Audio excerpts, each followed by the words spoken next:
On va commencer les questions. Il y a une différence entre le paradis et la Jérusalem nouvelle ou céleste. Oui. Quand nous parlons de paradis, le mot paradis veut dire lieu de délice, lieu de repos, dans ce sens-là. Donc quand nous parlons de paradis, ici, nous pouvons le typifier en même temps comme étant Saint d'Abraham, c'est-à-dire le repos. Le repos, c'est-à-dire là où les gens qui sont morts en Christ et Jésus se reposent. La Nouvelle Jérusalem, c'est vraiment la ville qui vient du ciel et qui va descendre sur terre, que là où nous allons vivre 1000 ans. Vous voyez ça? Quand on dit la Nouvelle Jérusalem, c'est vraiment le royaume de 1000 ans sur la terre. Ça, c'est la Nouvelle Jérusalem. Mais ça sera en forme de paradis. Pourquoi? Parce que là-bas aussi, il y a le repos. Est-ce que vous voyez ça? Ça sera en forme de paradis. Mais le paradis mentionné par rapport au sein d'Abraham, ça, c'est vraiment le repos que nos bien-aimés sont en train de trouver pour le moment, quand ils se reposent dans le sein d'Abraham. Mais quand nous serons ressuscités, on doit aller à la noce de l'agneau, c'est-à-dire dans le ciel, pour voir, au fait, la gloire de notre époux. Et nous allons revenir sur terre pour vivre le paradis terrestre, c'est-à-dire la Nouvelle Jérusalem qui sera sur terre pendant 1000 ans. Ça va? Donc ici, je martèle pour démontrer que paradis dans le sens de Saint d'Abraham est différent de Nouvelle Jérusalem. C'est-à-dire quelqu'un qui meurt aujourd'hui en Christ et Jésus, il n'est pas dans la Nouvelle Jérusalem. Non, parce que la Nouvelle Jérusalem, c'est une ville qui descend, c'est un peuple qui descend du ciel, qui vient vivre sur terre pendant 1000 ans. Cette ville-là, on va l'appeler la Nouvelle Jérusalem. Mais paradis ici, on peut le prendre aussi dans le sens de Saint d'Abraham, le lieu du repos. Moïse a vu le dos de Dieu et pourquoi pas le visage? Je suis d'accord. Moïse a vu les dos. Comprenez que Moïse, il est en même temps prophète et il est en même temps peuple. Nous avons Moïse, le prophète, et Moïse, incarnation de la loi. C'est ce que je voulais dire. Incarnation de la loi. Donc, il y a le prophète Moïse et nous avons la loi qu'on appelle Moïse. Donc, Moïse incarnait en même temps la loi et il était prophète. Or, tout prophète incarne soit la pensée de Dieu vers le peuple ou soit la pensée de peuple vers Dieu. Donc, le prophète était l'intermédiaire de Dieu entre le peuple. Si Dieu veut parler au peuple, le prophète va prendre les attitudes de Dieu pour parler au peuple. Si le peuple crie à Dieu, le prophète va prendre le mot du peuple et l'amène auprès de Dieu. Maintenant ici, Moïse qui est en train de voir les dos de Dieu, c'est Moïse, institution de la loi.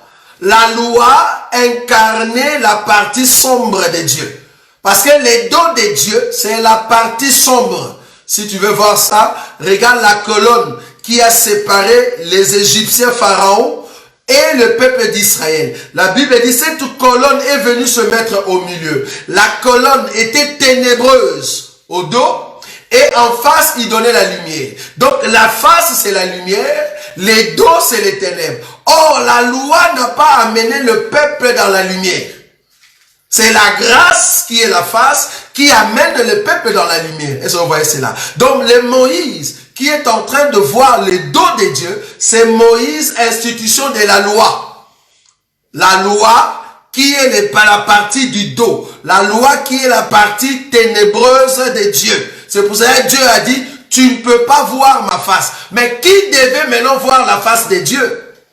Parce que Moïse ne pouvait pas voir. Or, les Moïse qui ne pouvaient pas voir la face de Dieu, c'est tout Israël. C'est les sacerdoces mosaïques. C'est les temps de la loi qui ne peut pas voir la face de Dieu. Maintenant, le peuple qui ont vu la face de Dieu, c'est le peuple qui marche dans les hauts temps de la grâce. C'est la Vierge, ce sont les vierges qui portent la lumière, qui ont la lumière de la parole. Parce que la Bible dit, si vous regardez dans Jean chapitre 1er, la parole était la lumière du monde. Elle est venue dans le monde, mais le monde ne l'a pas reçue. Il est venu chez le ciel, les siens ne l'ont pas reçu. Mais à tous ceux qui l'ont reçu, il leur a donné le pouvoir de devenir enfants de Dieu. Donc ceux qui ont reçu la lumière, ce n'était pas Israël. Parce que Israël voyait que le dos de Dieu. Mais nous voyons la face de Dieu. Donc, Moïse qui n'a pas vu la face de Dieu, c'est Moïse, au fait, sacerdoce, Moïse, Israël, hein? Donc c'est le sacerdoce mosaïque. Parce que tu vas comprendre que lors de la transfiguration, tu seras d'accord avec moi, Pierre a vu Moïse, a vu Élie. Comment tu vas expliquer ça? Donc, ça, ce n'est pas Moïse, sacerdoce. Là, maintenant, c'est le Moïse, le prophète, parce qu'il est pur. Vous voyez ça? Moïse, le prophète, va entrer avec nous en enlèvement, parce qu'il a vu la grâce de Dieu. Vous voyez ça? Mais Moïse, institution de la loi, non, parce qu'ils sont encore dans les ténèbres. Ceux qui veulent encore des profondeurs, on peut toujours entrer là-bas. Si une femme décide de divorcer pour une raison autre que celle que prévoit la Bible et rend la dot sans que le mari le demande, c'est-à-dire les parents de la femme envoient la dot au mari par intermédiaire d'une tierce personne, est-ce que l'homme perd l'autorité sur les enfants dans ces cas-là? Ah, très bonne question. Donc si je comprends la question, vous êtes dans un couple. Quel couple? Parce que le but ici, c'est toujours savoir le couple. Si vous êtes de couple païen, nous ne saurons pas entrer à l'intérieur. Donc ici, j'imagine que vous êtes un couple chrétien. Si vous êtes un couple chrétien, donc s'il y a divorce, vous savez déjà qu'est-ce qui peut en fait permettre que vous ne soyez plus. Il y a un élément qui permet que vous ne soyez plus.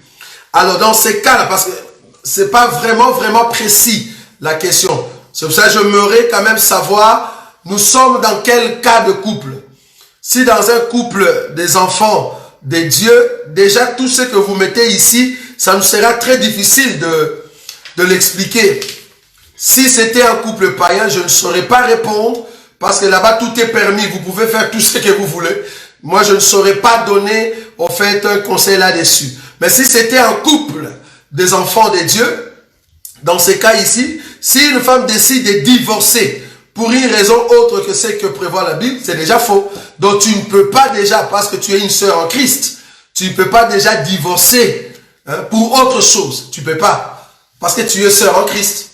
Sœur en Christ, pour divorcer dans un couple avec ton mari qui est chrétien, dans un couple chrétien, nous savons ce qui peut nous divorcer. Tu ne peux pas divorcer seulement comme ça. Tu pars. Une raison qui vient de ta tête. Et puis tu pars. Dès que tu pars comme ça, vouloir ou pas, là tu donnes l'accès à l'homme de se marier. Ça c'est un. Deuxièmement, non, attends. Le fait que tu es sœur en Christ et que tu divorces sans pour autant que ça soit les raisons qui sont dans la Bible, il faut qu'il y ait des intermédiaires qui doivent d'abord régler ces problèmes pour que nous puissions t'amener à comprendre que ce que tu es en train de faire, directement, tu deviens une païenne. Pourquoi? Parce que tu divorces non pas selon le voie de la Bible. Donc là, tu divorces selon tes désirs, selon tes besoins, toi-même, pas selon la Bible. Là, maintenant, il y aura des intermédiaires comme des hommes de Dieu, des ministres, qui viendront maintenant te dire, mais ce que tu es en train de faire n'est pas juste. Si tu persistes en cela, nous comprenons que tu es une païenne. Or, si tu es une païenne, directement ton couple quitte maintenant la ligne des chrétiens, ça devient un couple non croyant et croyant. Or, comme toi tu es parti, tu es considéré comme non croyante qui est parti, le frère est libre de se marier. Tu vois? Donc là, le frère sera libre de se marier.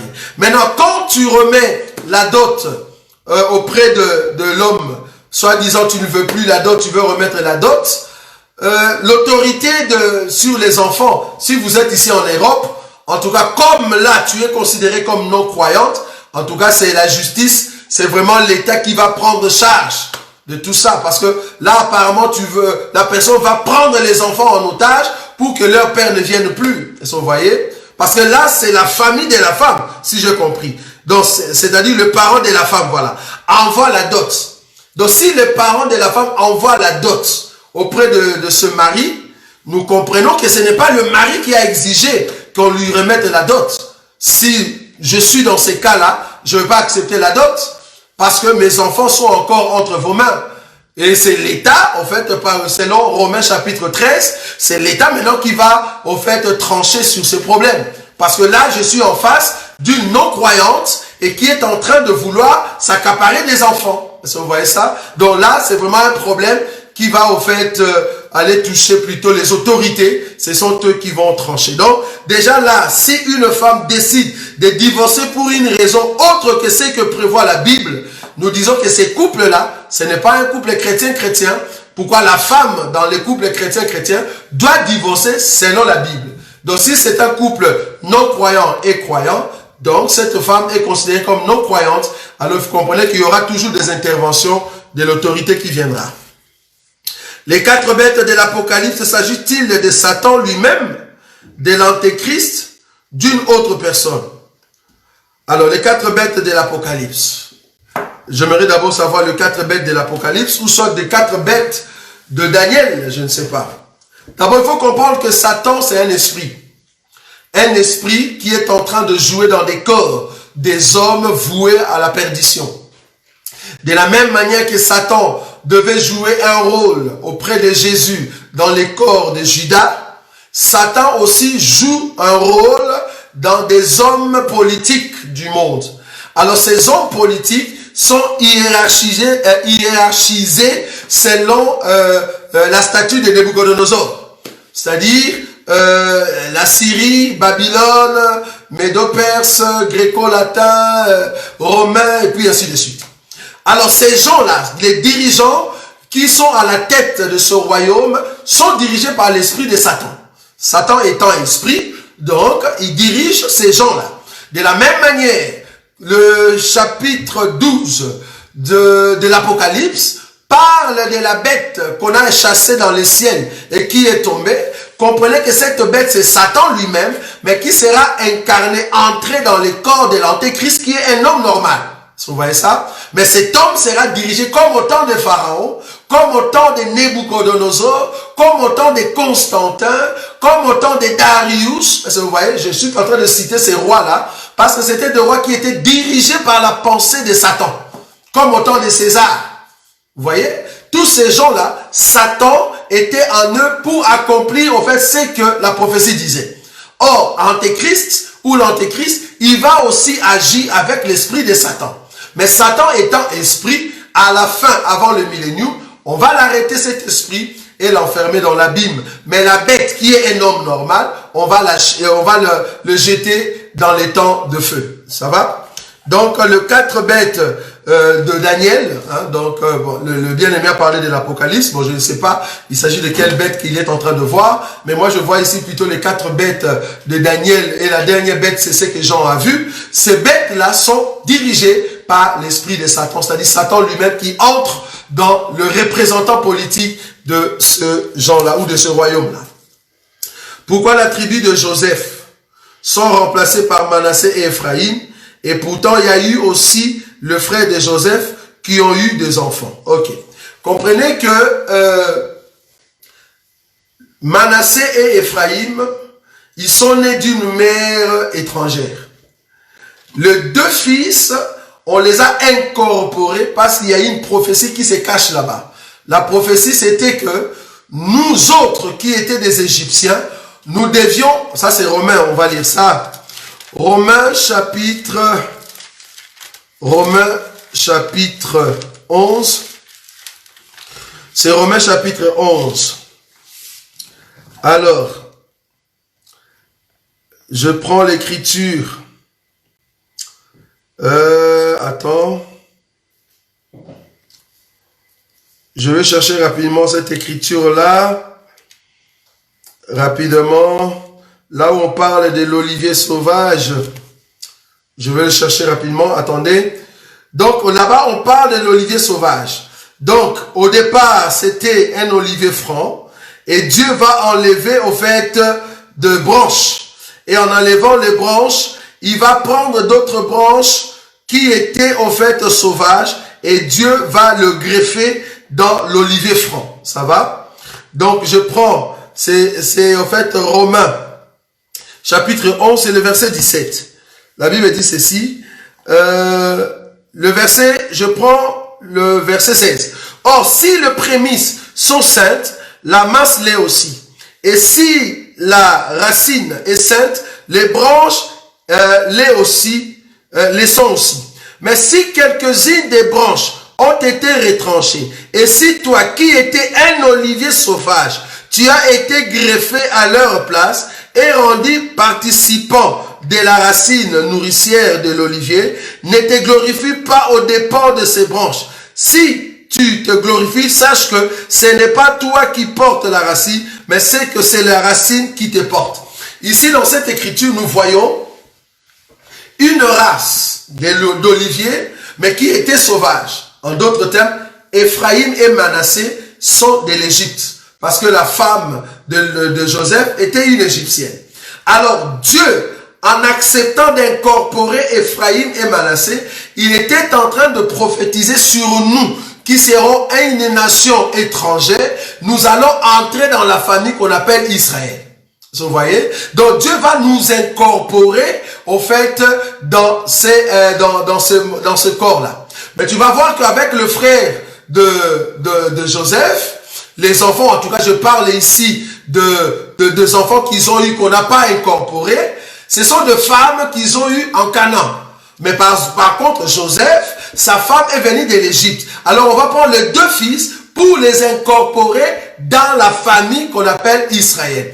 Cela éprouve et explique, au fait, nous qui étions loin, nous qui étions sauvages, Dieu va nous faire incorporer dans cette branche qu'on appelle Abraham, parce que la branche en question, ou bien l'olivier, s'appelle Abraham. Or, pour entrer dans la famille d'Abraham, fallait que tu sois une personne qui vit dans la famille d'Abraham. Vous voyez ça? Mais cependant, Ephraïm et Manassé sont sortis de une partie Abraham, une partie Égypte. Mais Dieu va les incorporer par le biais de Jacob. Vous voyez cela?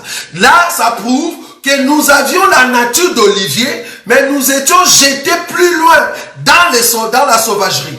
Cela aussi prouve que nous avons Noé et ses frères, Noé et ses fils, et ses filles, donc Noé, ses fils et le femme de ses enfants.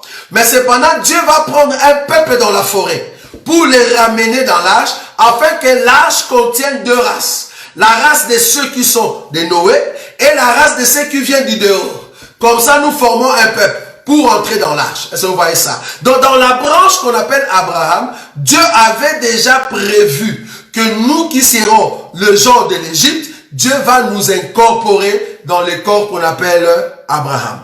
C'est comme ça que je peux répondre pour le moment, pour cette écriture.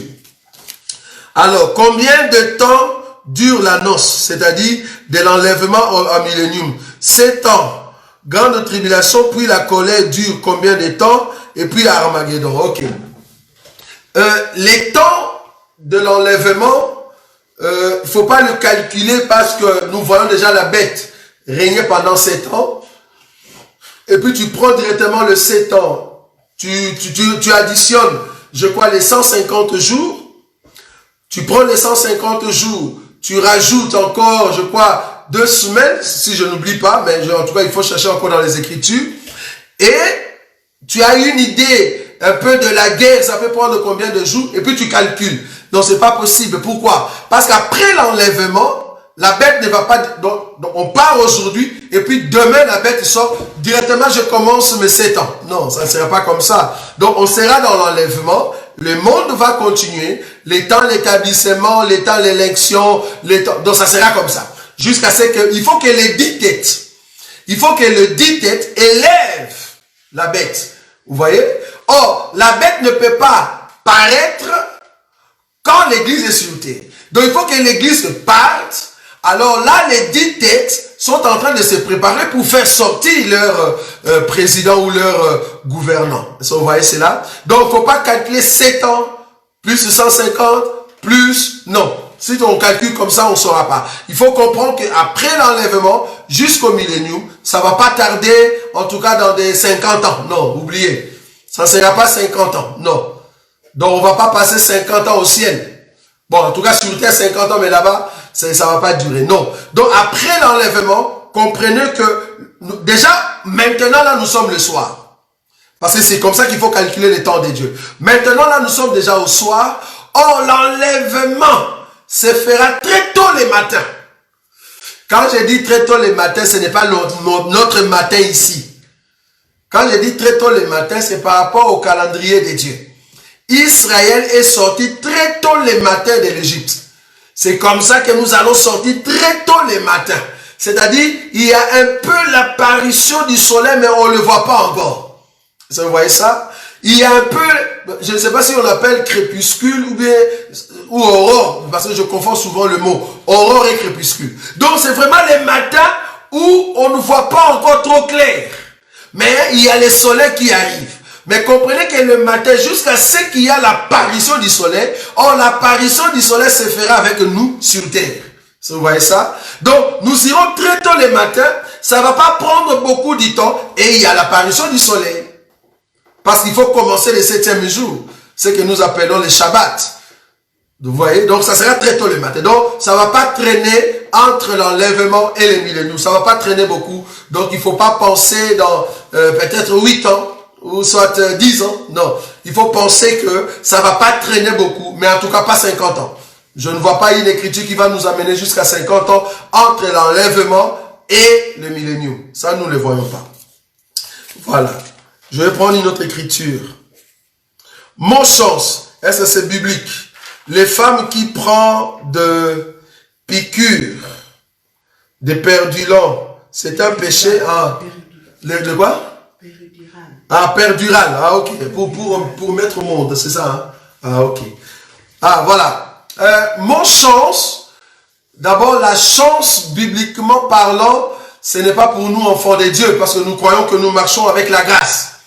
Donc, c'est la grâce qui nous conduit. Tout ce que je fais, c'est dans la grâce. Donc, la chance, ce n'est pas pour nous.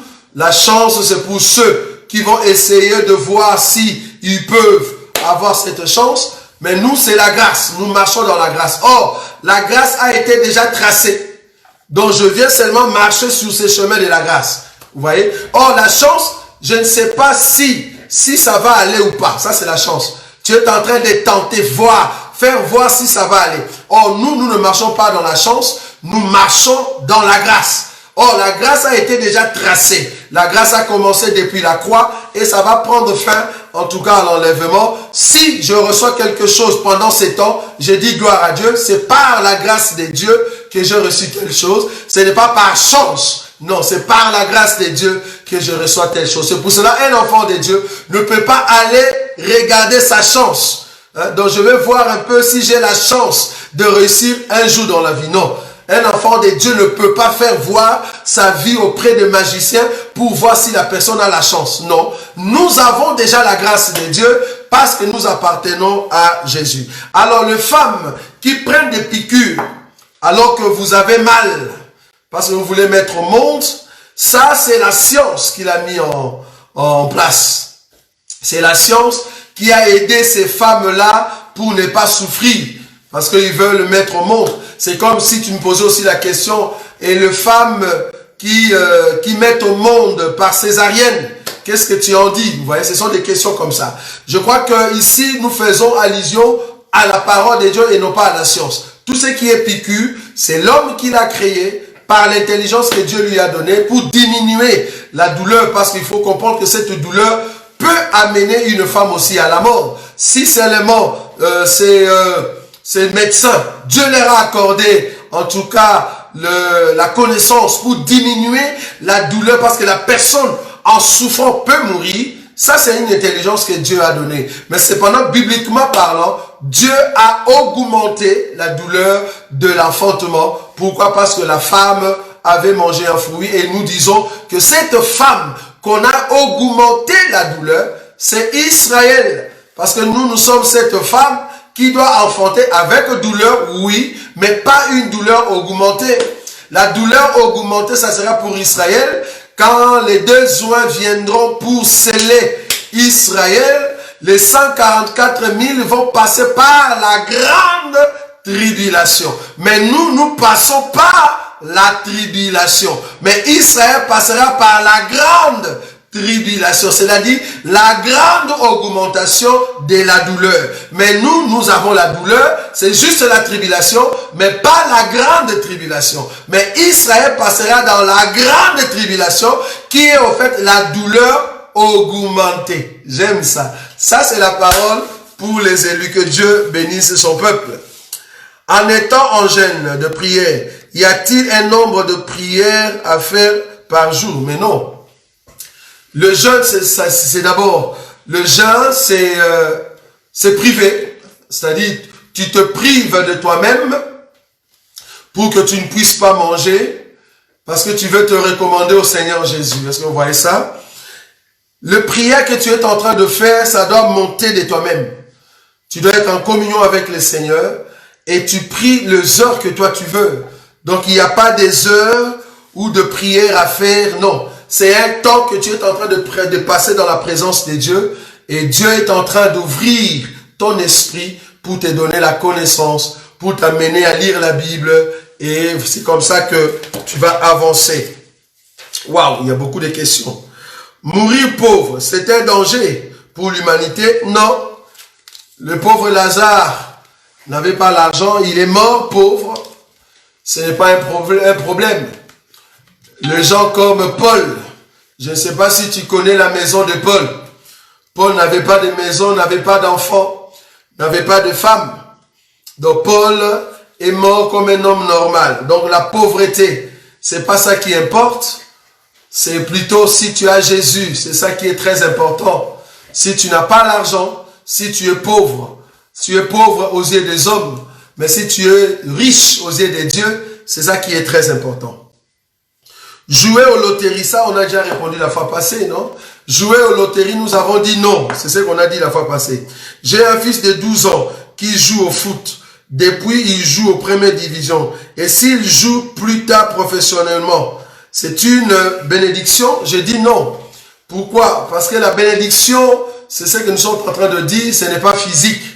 Et ton fils, si réellement tu es un enfant de Dieu, tu vas pas nous dire que tu as mis ton fils dans cette école de football pour qu'il devienne comme Drogba, qu'il devienne comme Zidane. Il va t'amener toujours des problèmes. Pourquoi? Parce que tu es en train de lui donner l'accès pour qu'il puisse aller toucher à de maïkari, à des magies, parce qu'il doit avoir la protection. Pour être professionnel connu, vouloir ou pas, demandez à ces gens-là, vouloir ou pas, tu dois toucher à quelque chose. Parce qu'il y a toujours une ligne à franchir. Quand tu franchis cette ligne-là, tu veux devenir grand, puissant, pour que tu puisses avoir de postes et jouer des grands matchs, faut pas rêver. Tu dois en tout cas avoir une protection, soit ta propre protection. Imagine que dans les terrains, parce que vous êtes dehors, vous regardez le foot, mais ceux qui sont dans les terrains, le foot en question, c'est un combat.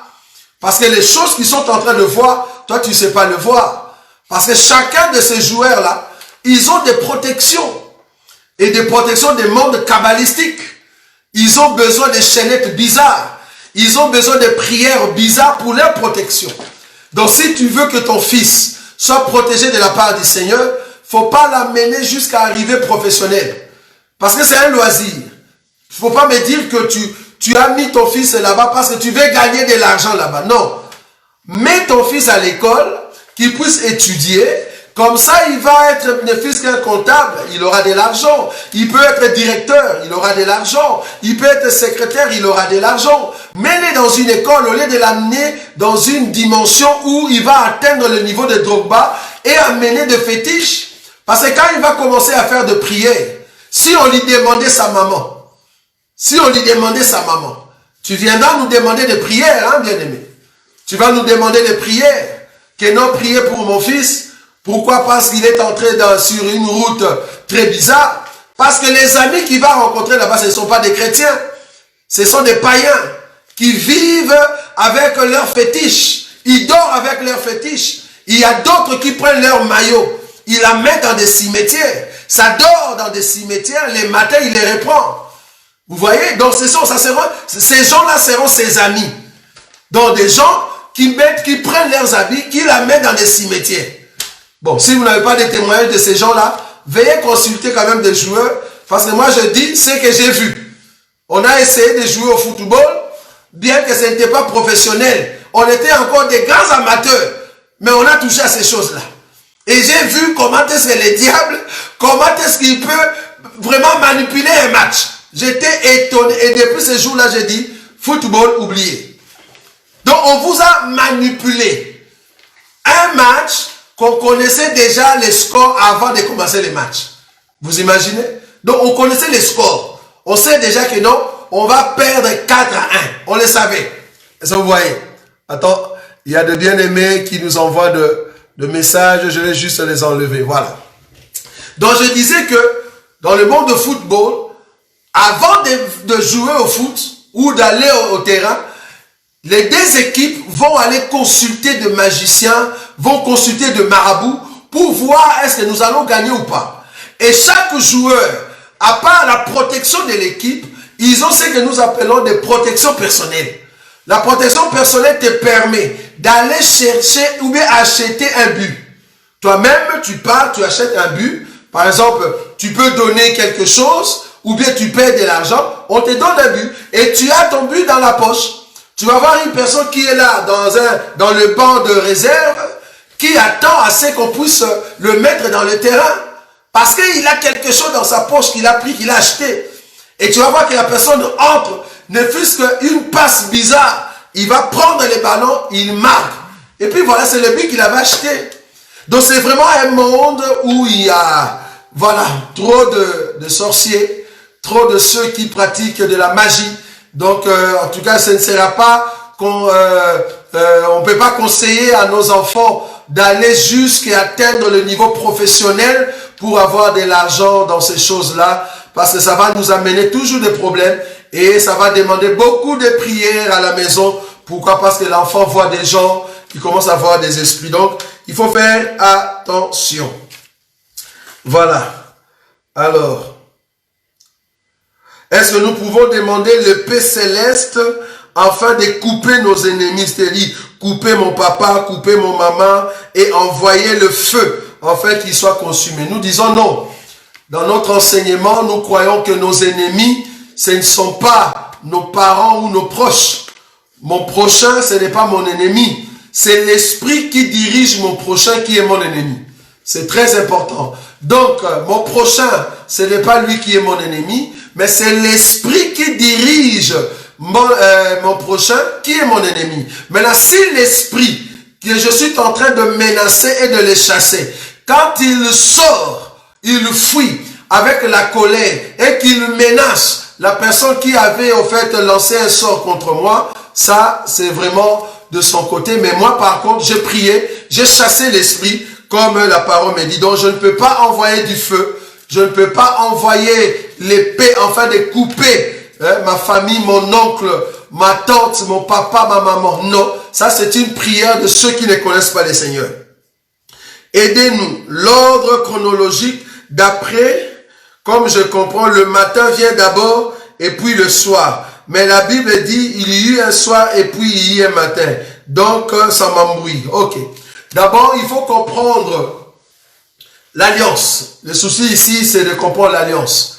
Quand la Bible dit, il y eut un soir et il y eut un matin, ça c'est par rapport à l'entrée du royaume.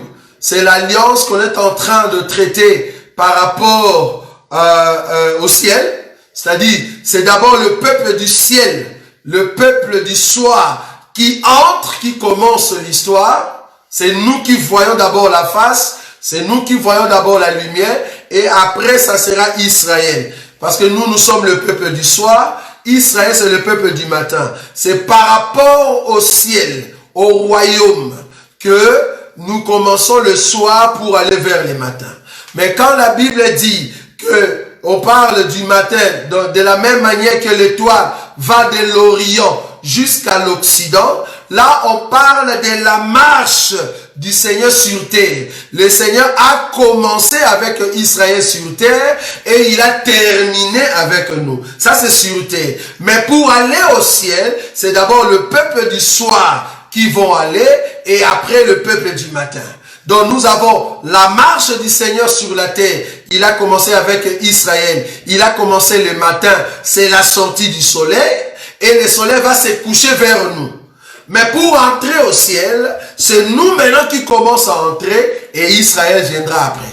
C'est-à-dire Israël sera sauvé après. Donc voilà. Donc faut pas t'embrouiller. C'est juste la marche sur terre et la marche pour entrer dans le ciel. Être combattant, c'est un péché. Être combattant, mais quel combattant? Combattant pour son pays. Je crois que tout enfant de Dieu doit combattre tout ce qui est ennemi.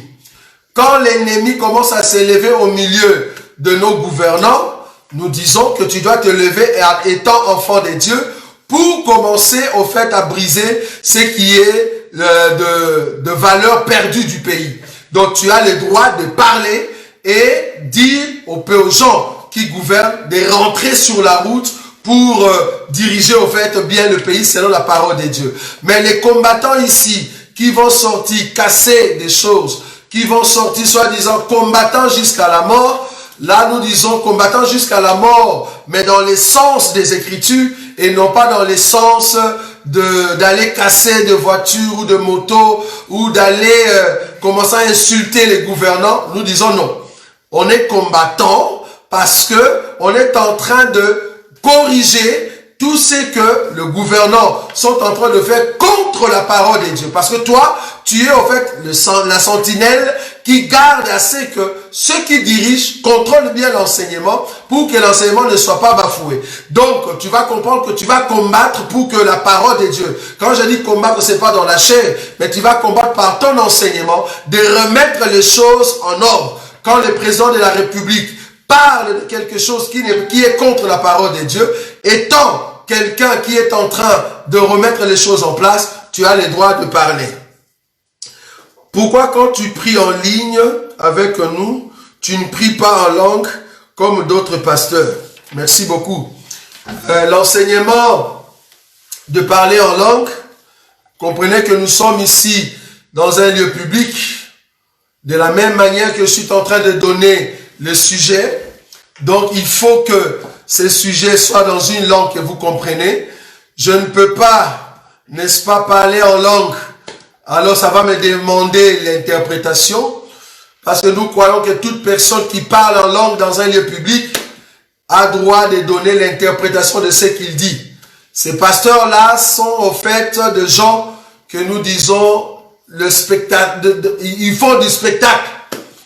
Venir dans un lieu public, commencer à parler en langue, une langue qui n'a pas d'interprétation, nous disons qu'il y a un petit souci, parce que nous devenons tous de barbares, parce que nous ne comprenons rien du tout.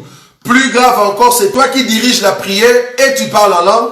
Maintenant, qu'est-ce qu'on va dire? Comment est-ce que nous allons dire Amen à ta prière en langue? Donc, c'est un souci. Donc, je ne peux pas parler en langue dans un lieu public. Si je parle en langue, comprenez qu'il y a une interprétation. Donc, je peux toujours parler en langue, mais si seulement Dieu met une interprétation dans ma bouche. Pourquoi si un homme polygame dans l'Ancien Testament aimait l'autre plus que l'autre? Je n'ai pas bien compris. Pourquoi épouser plus de femmes si tu aimes plus une? Bon, ça c'est dans l'Ancienne Alliance. Dans l'Ancienne Alliance, les buts de la polygamie, c'était il faut être capable de nourrir cette femme. Vous voyez? Ça, c'était dans l'Ancienne Alliance. Donc, si tu as la capacité de nourrir la femme que tu viens d'épouser, la deuxième femme, ce n'était pas un problème. Parce que le souci, c'était d'accorder à la femme... Attends, je vais prendre l'écriture. Si seulement on peut me donner de l'eau, ça va m'aider beaucoup. Voilà. Donc, je vais prendre l'écriture. Je suis dans le livre de... Alors... Remarquez avec nous cette écriture. La condition, hein. Alors, je prends Exode chapitre 21. Exode chapitre 21. La Bible dit ceci. S'il prend une autre femme, il ne retranchera rien pour la première à la nourriture, aux vêtements et aux droits conjugal. Donc, la condition pour avoir une femme dans l'Ancienne Alliance, c'était, il faut, au fait, respecter cette écriture. C'est-à-dire, il faut que cette femme ait à manger, il faut que cette femme ait le vêtement, et que cette femme, tu puisses le satisfaire conjugalement. C'est très important. Si ces choses, bien que tu aimes l'autre plus que elle, c'est pas grave, mais si tu respectes cette écriture ici et que la femme ne manque de rien, ce n'était pas un problème. Enfin, si j'ai compris ta question. Matthieu 24, 19. Malheur aux femmes enceintes et à celles qui allaiteront en ce jour-là. De quelle femme s'agit-il? D'abord, il faut comprendre que la prophétie de Matthieu chapitre 24, il faut le recadrer dans les 7 sceaux pour comprendre que les femmes qui allaiteront à ces temps-là, ce sont les femmes qui ont raté l'enlèvement. Tu ne peux pas expliquer Matthieu chapitre 24 si tu ne sais pas le mettre dans la chronologie des 7 sceaux. Parce que tu vas comprendre que Jésus a juste repris le 7 sceaux. Il a repris les 7 sceaux, mais il n'a pas utilisé le mot 7 sceaux. C'est à toi maintenant de comprendre l'enseignement de 7 sceaux et prendre les éléments de Matthieu 24, commencer à les classer. Parce que prendre les saints, excusez-moi le mot, prendre les saints et allaiter, tu vas comprendre, c'est l'œuvre du ministère. C'est les ministres qui sont en train de prendre le lait et donner au fait aux enfants. Maintenant, tu vas comprendre que quand on dit malheur à ces ministres-là qui vont allaiter, c'est les déjoints. C'est les déjoints qui seront de femmes qui vont donner du lait au peuple d'Israël. Vous voyez? Donc, si tu comprends notre enseignement sur le 7 sceaux et que tu classes Matthieu chapitre 24, tu verras ces choses facilement. Donc, les femmes qui seront enceintes et les femmes qui allaiteront, malheur à elles. Il y a 2 femmes. Il y a une femme qui est enceinte et il y a une autre femme qui est en train d'allaiter les enfants. La femme qui sera enceinte dans ces temps-là, c'est la Vierge folle. Malheur à la Vierge folle, parce que la Vierge folle sera enceinte de son enfant-là. Ça sera malheureux pour elle. Parce qu'elle aura l'enfant. Elle est restée lors de l'enlèvement, mais elle aura l'enseignement. Cet enseignement, la petite huile qui est restée d'elle, elle sera enceinte. Mais malheur à la Vierge folle. Et la femme qui va allaiter, allaiter, l'action d'allaiter dans la Bible, c'est les ministres qui donnent du lait aux enfants. Or, les ministres qui vont donner le lait aux enfants, c'est les déjoints qui enseignent les 144 000. Malheur aux déjoints. Vous voyez ça? Donc, il faut juste prendre Matthieu chapitre 24 et les placer dans les 7 sceaux. Vous dites, un polygame converti doit amener toutes ces femmes à l'église, car il ne peut pas répudier ces femmes. Si la polygamie est un péché, oui, nous disons ça. Nous disons que la polygamie de cet homme, c'était qu'il était polygame avant de recevoir l'enseignement. Dès que cette personne reçoit l'enseignement, même si la personne avait 4 femmes, cette personne, après avoir reçu l'enseignement, il viendra avec ces 4 femmes. Mais cependant, cet homme ne peut pas servir Dieu étant ministre ou étant un ancien ou étant un diacre. Pourquoi? Parce qu'il n'est pas un modèle. C'est pour ça que la Bible dit que le diacre soit mari d'une seule femme. C'est parce que dans ces églises-là, il y avait d'autres personnes qui étaient de frères, mais qui avaient plusieurs femmes. Mais on ne peut pas les chasser. Vous voyez cela? Mais cependant, nous sommes contre les enfants de Dieu, le frère en Christ aujourd'hui, d'aller prendre 2, 3 femmes. La polygamie, toi, un frère en Christ, allez épouser 2, 3 femmes. Nous disons non. Jusqu'à présent, nous martelons, nous disons non. Mais ceux qui étaient païens, ayant 2, 3 femmes, et que tu reçois le Seigneur, tu reçois l'enseignement, quand tu viens en Christ Jésus, tu viens avec tes 3 femmes. Tu ne peux pas répudier. Pourquoi? Selon 1 Corinthiens chapitre 7, ces femmes-là t'appartiennent. C'est comme si tu es dans un couple de 3 femmes non croyantes et toi tu es le croyant. Si les femmes veulent partir, ça c'est elles. Mais toi, tu ne peux pas répudier ces femmes-là. Ces femmes-là doivent rester avec toi parce que c'est toi qui as reçu l'enseignement. Ça devient un couple de croyants et de 3 non-croyantes. Donc, si les non-croyantes, ces 3 femmes-là veulent habiter avec toi, tu ne peux pas les chasser, tu restes avec ces 3-là. Ça, c'est l'enseignement. Si tu n'as pas une église locale ou une assemblée, c'est un péché? Oui. Pourquoi nous disons c'est un péché? Quand nous disons local, nous ne voyons pas seulement 4 murs. Nous voyons une assemblée. Là où les frères et sœurs se réunissent pour écouter la parole, pour écouter Jésus leur parler. Or, cette union, cette fraternité, ça t'aide aussi à croître. Tu ne peux pas rester seul à la maison et dire que tu sers le Seigneur. C'est pas possible. Il faut trouver un endroit là où on prêche Jésus dans la véracité. C'est là-bas que tu dois rester. Donc rester à la maison, c'est dire, je suis seul, je ne vais pas aller dans des assemblées. Nous disons non. Nous croyons qu'il faut se trouver là où il y a l'agneau. C'est là-bas que nous mangeons. Tu ne peux pas manger seul l'agneau parce que tu ne sauras pas préparer l'agneau. Bon, chose bizarre. Tu ne veux pas aller dans une assemblée, mais tu écoutes les hommes de Dieu dans des YouTube, dans des Facebook. Tu vas manger beaucoup de nourriture, bien-aimé.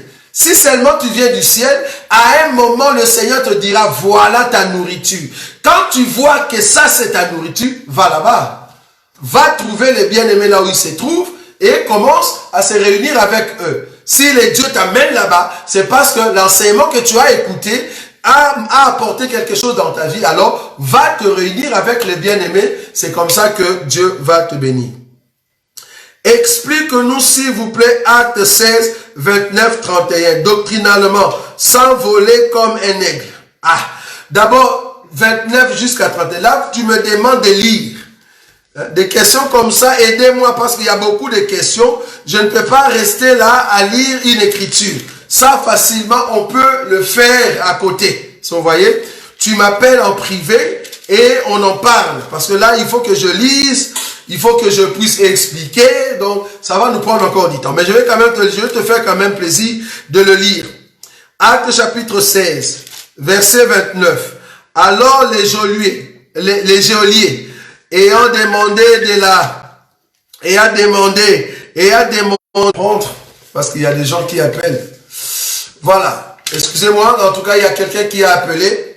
Donc là, j'étais en train de lire Acte chapitre 16, verset 29 jusqu'à 31, l'histoire de ces geôliers qui étaient venus s'agenouiller devant Paul et Silas.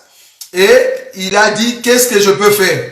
Et on lui a dit, crois au Seigneur Jésus et tu seras sauvé, toi et ta famille. Tu m'as demandé ici de l'expliquer doctrinalement sans pour autant voler. Doctrinalement, ça veut dire, toi, geôlier, si tu acceptes le Seigneur Jésus, tu seras sauvé, toi et ta famille. Parce que tu ne veux pas que je vole. Tu ne veux pas que je l'explique. Donc, dans la lettre, tu vas comprendre si tu lis. Parce qu'il suffit seulement de lire, tu vas comprendre. Si tu lis, on va descendre. Par exemple, le verset 33. Il le prit avec lui à cette heure même de la nuit. Il lava leurs pieds, leurs plaies, et aussitôt il fit baptiser lui et tous les siens. Ça va? Donc, je reprends. Donc, l'écriture qui dit que tu seras sauvé, toi et ta famille. Si tu ne veux pas que je monte, tu veux que ça reste sur la lettre.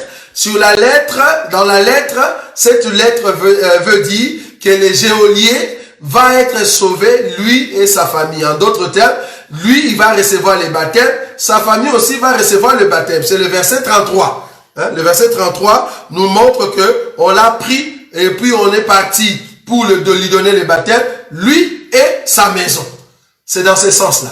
Mais si tu veux qu'on monte, est-ce que parce que le geôlier a pris le baptême, lui et sa famille, est-ce que c'est ça la manière simple pour tout homme d'être sauvé? Bon, toi, tu ne veux pas qu'on monte. C'est là-bas que nous disons non. C'est là-bas que nous disons non. On aura un problème parce que pour aller au ciel, c'est facile. Les papas acceptent, il appelle les enfants, recevez les baptêmes, nous allons au ciel. Bon, tu ne veux pas qu'on monte. On se donc, sauver toi et ta famille, c'était les geôliers. Il était sauvé dans le sens du baptême. Il a reçu le baptême dans l'eau et puis voilà, ils sont partis. Il n'y a plus de questions. Voilà. Voilà, on va terminer avec ces questions ici. En tout cas, ça, c'est les dernières questions. Parce que là, on commence déjà à déborder. On a compris que le confinement nous amène à aller trop loin. Hein? 23h18. Alors, porter une robe de mariage blanche et organiser une fête pour son mariage, c'est un péché? Non. Ça, c'est une organisation au fait de marier. Ça n'a rien à voir, excusez-moi.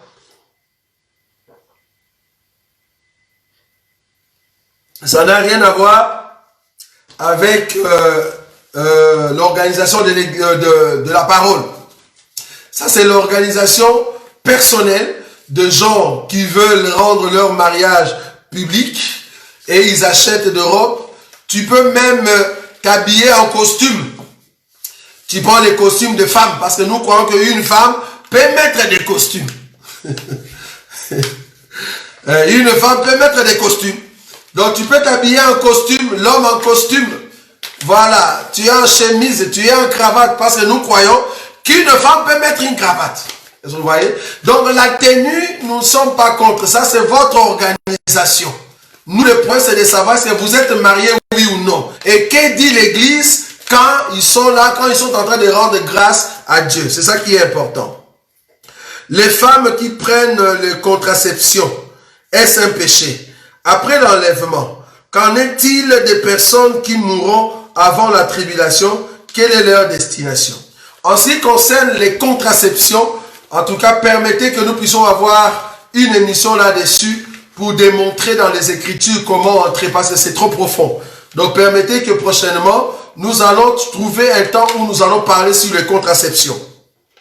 Mais par contre, après l'enlèvement, qu'en est-il des personnes qui vont mourir avant la tribulation? Quelle est leur destinée? Les gens, quels gens?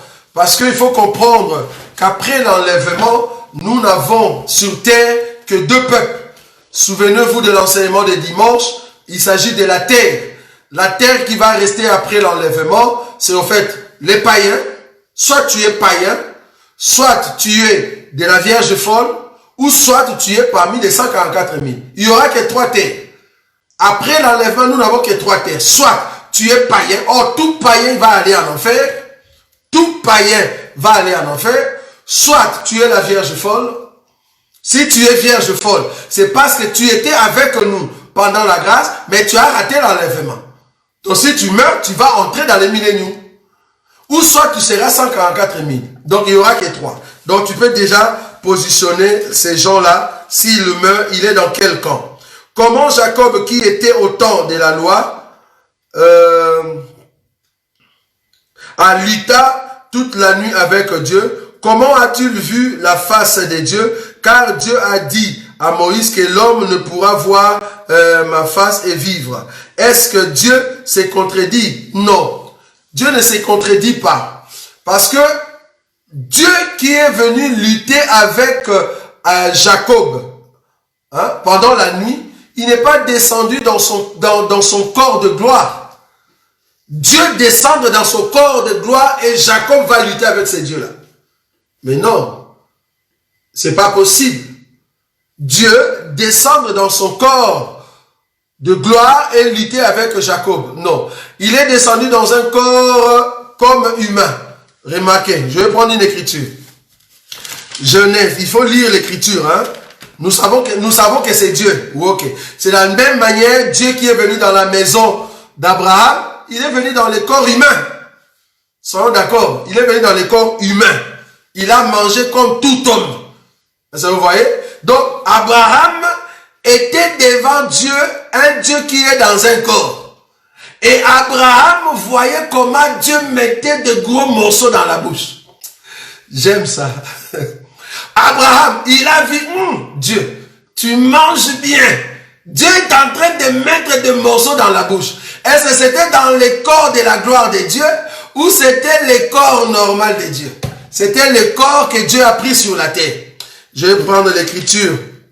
Remarquez. Alors, c'est dans les livres de Genèse. Permettez que je puisse trouver cette écriture. Alors, l'écriture dit ceci. Waouh, espérons que je veux trouver rapidement parce qu'on n'a pas le temps. Alors, je vais les prendre.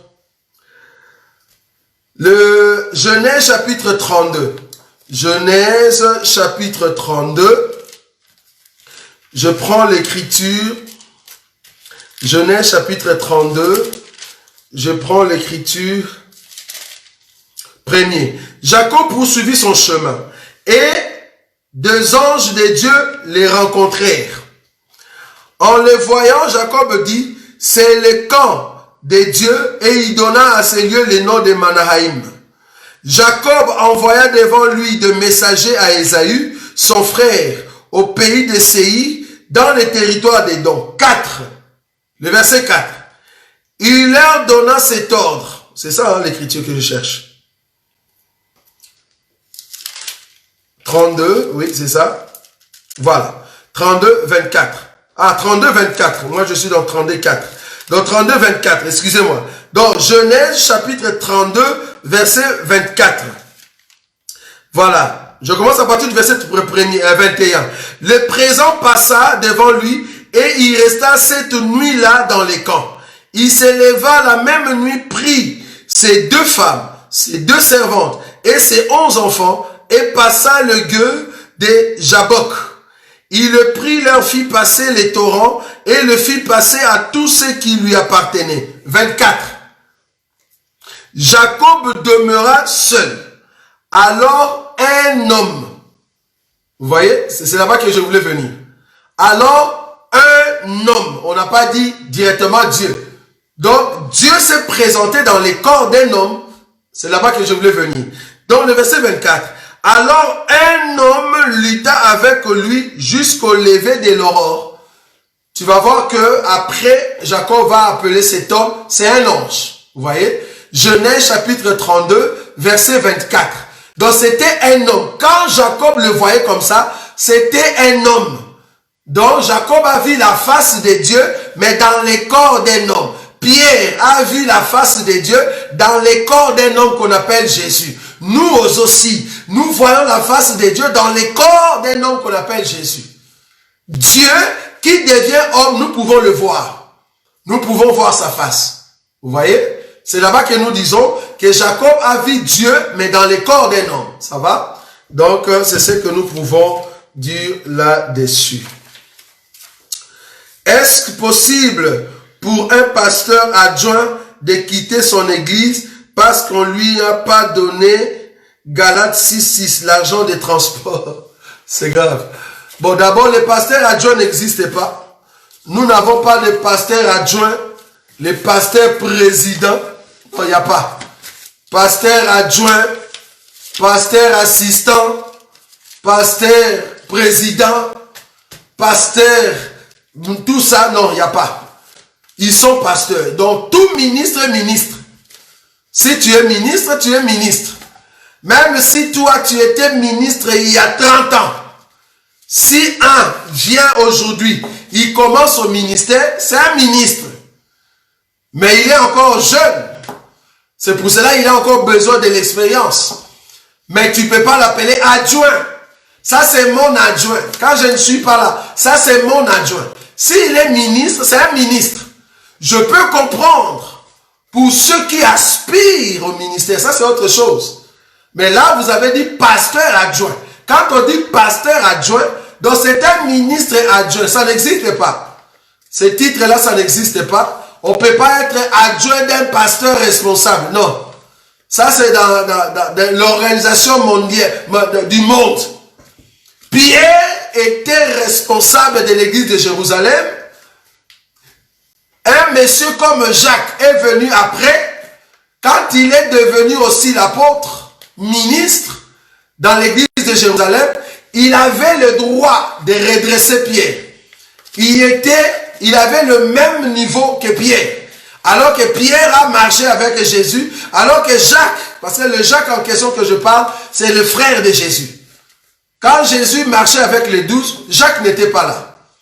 Ce n'est qu'après la résurrection du Seigneur, Jacques est venu s'associer avec les Pierre et il est devenu l'un des ministres dans l'église de Jérusalem et il avait le droit de réprimander Pierre parce qu'ils sont tous ministres. Donc les ministres adjoints, ministre président, ministre adjoint, assistant au pasteur, ça n'existe pas. Donc, si le ministre va quitter l'église parce qu'il n'a pas reçu Galates 6:6, c'est pas un ministre. C'est un frère qui a faim.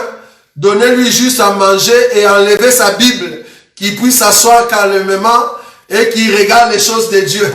Il n'a pas compris au fait son appel. On ne quitte pas une église parce qu'on ne t'a pas donné l'argent de transport. Donc on comprend que c'est un frère. Il faut lui prendre la Bible, il doit s'asseoir. S'il veut fuir, qu'il puisse fuir. Mais si on ne lui donne pas de l'argent et qu'il fuit, c'est un frère simple. Donc il ne faut même pas l'écouter, il faut prendre sa Bible. Lui dire, frère, assieds-toi. C'est pour cela que ces gens-là n'aiment pas qu'on les appelle frères. Mais nous, dans cet évangile, tout bien-aimé, c'est un frère. Même les pasteurs, c'est un frère. Même l'apôtre, c'est un frère. Même les docteurs, c'est un frère. Nous sommes tous le frère. Alors, ce bien-aimé là qui a fui l'église, parce qu'on ne lui a pas donné l'argent de transport, il faut lui retirer sa Bible. Il doit s'asseoir et comprendre son ministère. C'est très important. Oui, donc, sur Jacques 5, 14. Besoin d'éclaircissement, s'il vous plaît. Je suis sûr que l'écriture en question ne parle pas d'huile d'onction.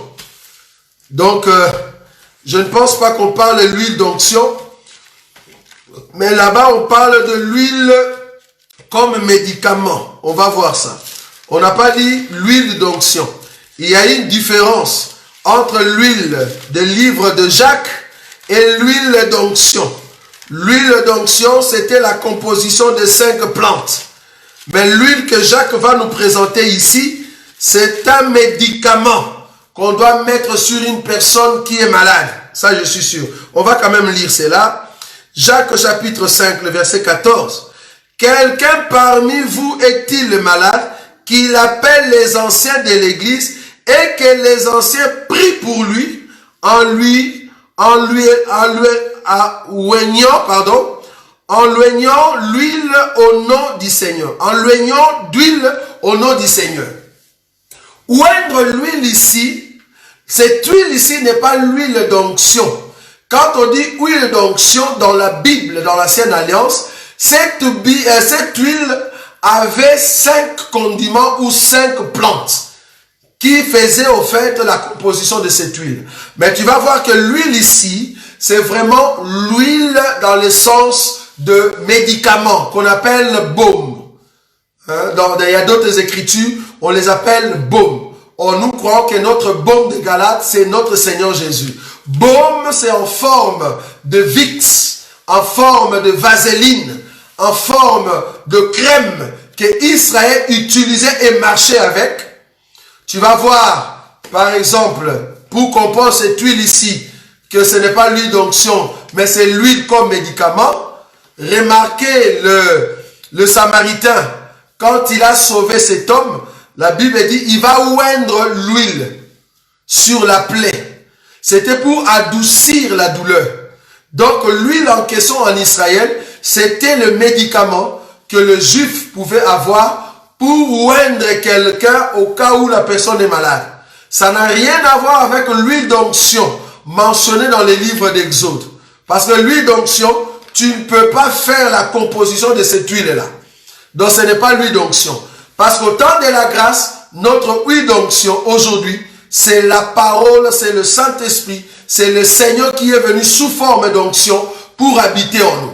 C'est au temps de la grâce. 5 plantes, temps de la grâce, c'est ça au fait l'huile d'onction que nous avons aujourd'hui. C'est le Saint-Esprit, c'est lui qui est notre huile d'onction. Donc ce n'est pas l'huile d'onction physique, même au temps de Jacques, ce n'était pas l'huile d'onction comme dans les livres d'Exode.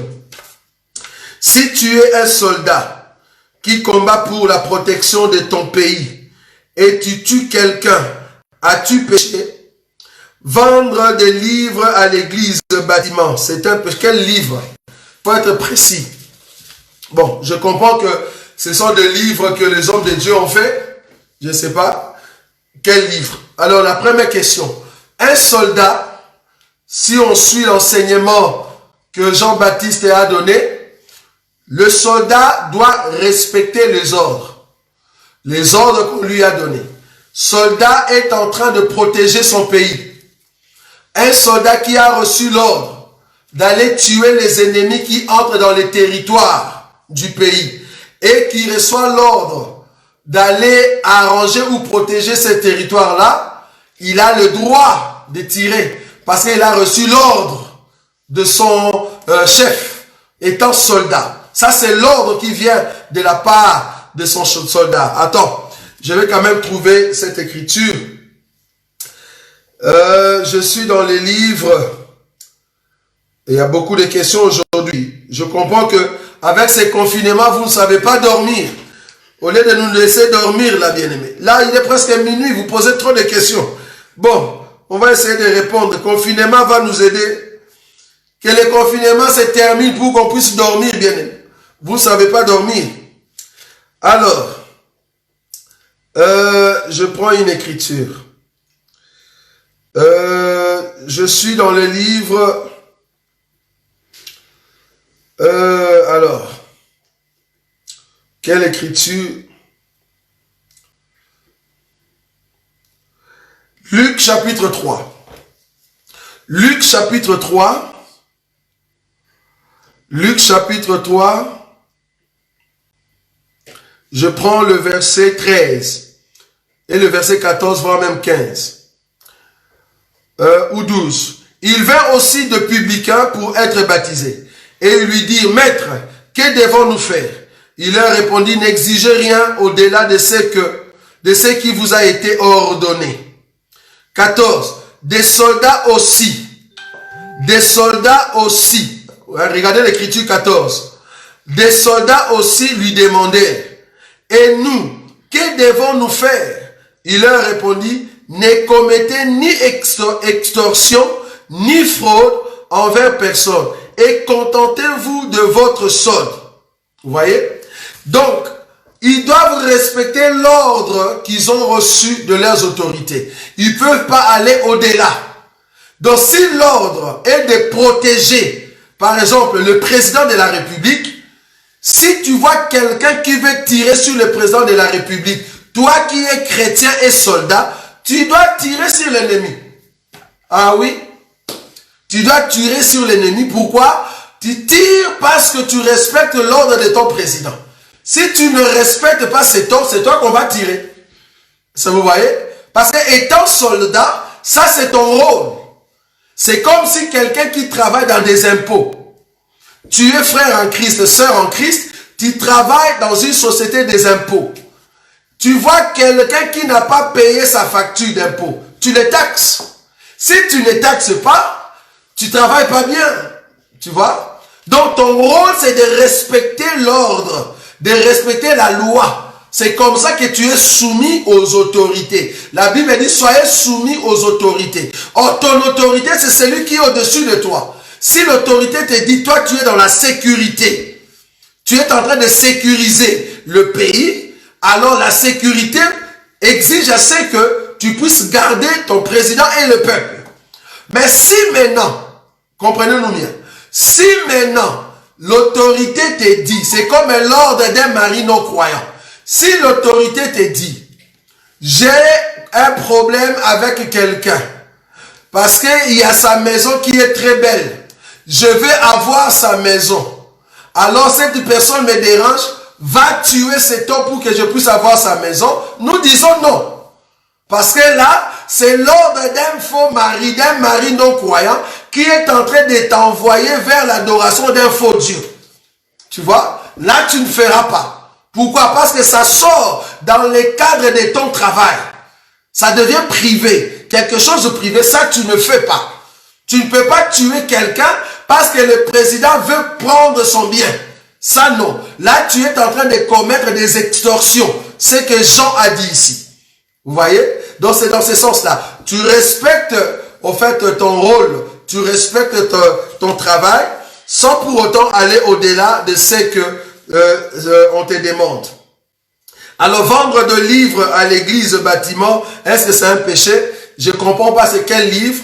Est-ce que ce sont des livres, les livres de choses de Dieu? Par exemple, là, nous faisons un enseignement, nous les mettons dans un livre, un enseignement, par exemple, sur les 7 sceaux.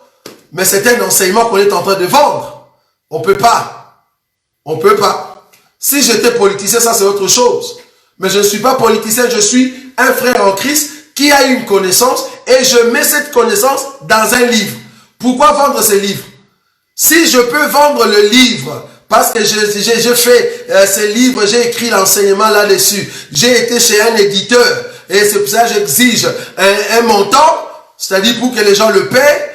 Mais alors quand je prêche à l'église, il faut que les gens me donnent aussi l'argent. Vous voyez? Il faut que les gens me payent parce que je suis en train de leur prêcher la parole. Donc nous disons non. Cependant, je peux demander un soutien. Ça, c'est différent. Je peux demander un soutien. C'est-à-dire, je suis en train de dicter un livre. Qui sont ceux qui veulent me soutenir? Je suis en train de demander d'aide. Mais je ne vais pas exiger un montant en train de vendre un livre. Mais je peux demander des aides pour les gens qui veulent me soutenir afin que je puisse éditer ces livres-là. Non, je ne comprends pas la question. Mais non, la question de Malachie 7, 3, pardon, 7, 10, ça, nous ne serons pas entrés parce que là, il s'agit des dîmes. Allez dans notre enseignement de la dîme, ça se trouve sur YouTube. Essayez de taper Roger Bouleli, la dîme, vous allez voir la réponse sur Malachie, chapitre 3, versets 7 à 10. Là où on parle de la dîme et des offrandes. Entrez là-bas, il y a la profondeur, nous ne saurons pas l'expliquer ici. Nous avons dit que la maison du trésor, ce n'est pas les 4 murs de vos églises. Vos églises, ce n'est pas la maison du trésor. La maison du trésor, c'est tout un homme. Cet homme-là s'appelle Jésus. C'est lui qui est notre magasin, là où nous avons la nourriture. Donc ça n'a rien à voir avec les ventres du pasteur. Le pasteur, ce n'est pas lui, la maison du trésor, là où il faut lui donner de l'argent et mettre l'argent dans son ventre. Le pasteur, ce n'est pas lui, la maison du trésor. La maison du trésor, c'est notre Seigneur Jésus. Donc aujourd'hui, les magasins, là où il y a la nourriture, où nous devons amener notre bien auprès de cet homme-là, c'est notre Seigneur Jésus. Et c'est lui qui nous nourrit aussi, nous qui sommes des hommes de Dieu. Vous voyez? Donc allez entrer là-bas et Dieu ne manquera pas de vous bénir. En tout cas, c'était un plaisir de rester avec vous. C'est presque 23h45. Que Dieu, en tout cas, bénisse tous nos bien-aimés qui nous ont suivis. Vous êtes très forts. De 21h jusqu'à 23h45 presque. Ça, c'est vraiment confinement. Ça, c'est vraiment le confinement. Parce que si on travaillait hier, si on peut travailler demain, beaucoup d'entre nous allaient déjà dormir. Mais si nous sommes encore jusqu'à cette heure-là, je comprends que c'est vraiment des confinements. En tout cas, que Dieu vous bénisse. Nous allons nous rencontrer le dimanche avec un enseignement très très profond sur après l'enlèvement de Daniel. Nous voulons montrer maintenant qu'est-ce qui va arriver après l'enlèvement. Donc, ne manquez pas nos enseignements parce que ce sont des enseignements qui vous préparent pour rentrer à la maison. C'est très important. Donc, ne manquez pas. En tout cas, que Dieu vous bénisse. Nous allons nous rencontrer dimanche à partir de 18h. Merci beaucoup.